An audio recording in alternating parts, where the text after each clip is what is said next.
Hai Student Friends, senang banget hari ini kita ketemu lagi dan hari ini udah sampai ke episode 16 kalau nggak salah. Kalau aku salah nanti saya benerin di title-nya.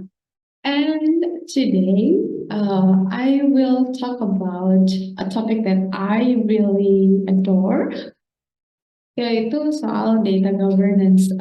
Mungkin teman-teman juga yang sudah mengikuti saya cukup lama tahu bahwa saya tuh punya ketertarikan ke dunia data. So, yeah, talk about data is like a natural thing for me. Setelah ngomongin IT, kayaknya what comes after adalah ngomongin data. So, yeah. And today saya akan ngomongin satu buku yang saya rekomendasikan untuk teman-teman yang mau belajar soal data governance, yaitu DAMA atau DAMA panjangannya. Sebentar. Oh my God, I don't even know. Oh, DAMA kepanjangannya adalah Data Management. Nama bukunya adalah Data Management Body of Knowledge atau DAMA di Mbook.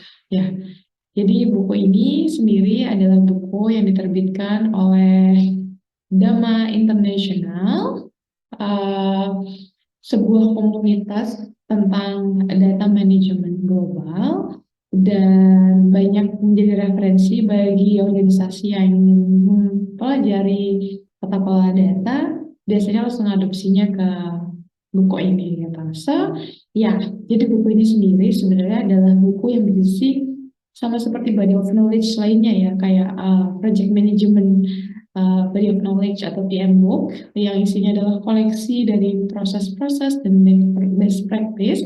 Maka di book ini sendiri juga adalah merupakan koleksi dari proses dan best practice terkait data. Jadi isinya tuh semacam kayak kumpulan intisari dari praktik-praktik terbaik terkait dengan data, dan ini ngebantu gitu ya bagi orang-orang yang ingin menata kelolakan datanya atau manage mengelola datanya. Mereka nggak perlu mencari-cari dari nol atau membuat kesalahan dulu baru belajar, tapi dari sini kita udah langsung tahu nih apa sih sebenarnya best practice di luar sana, belajar dari organisasi-organisasi yang sudah berhasil menerapkan data management atau manajemen data.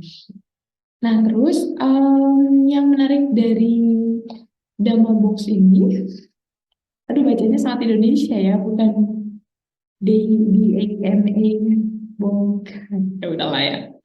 Dama Box ini, Dama Box ini adalah kelengkapannya. Jadi menurut saya yang menarik banget adalah kalau kita melihat governance itu kan kayak proses yang menyeluruh gitu ya.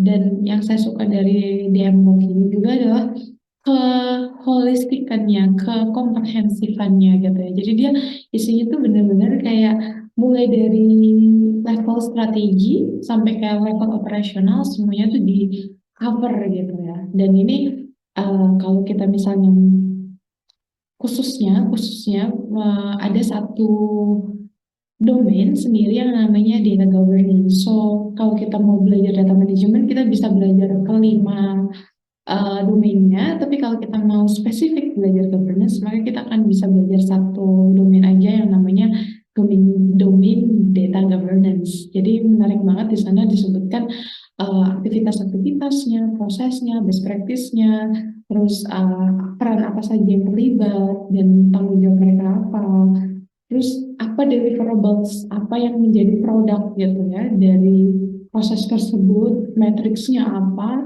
dan juga bagaimana sebuah maturity model atau model kematangan itu juga digambarkan di sana. So ini menyebabkan adanya satu proses yang terstandar gitu ya dalam pengelolaan data yang menyebabkan para profesional atau orang-orang yang menangani data manajemen ini bisa perform, bisa menampilkan kinerjanya dengan lebih efektif dan lebih konsisten.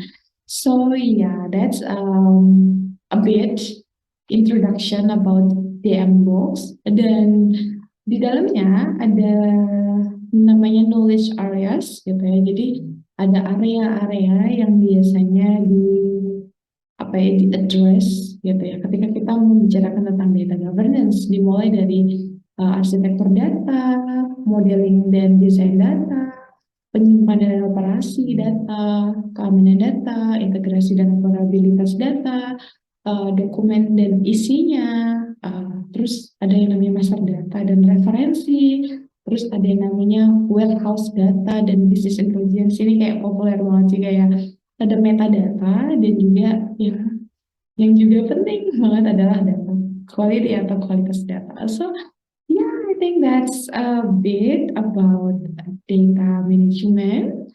And saya akan lanjut lagi bahas secara spesifik masing-masing dari domain untuk teman-teman semuanya di episode selanjutnya. So yeah, thank you and I wish you all a happy day and healthy mind and body, of course. Yeah.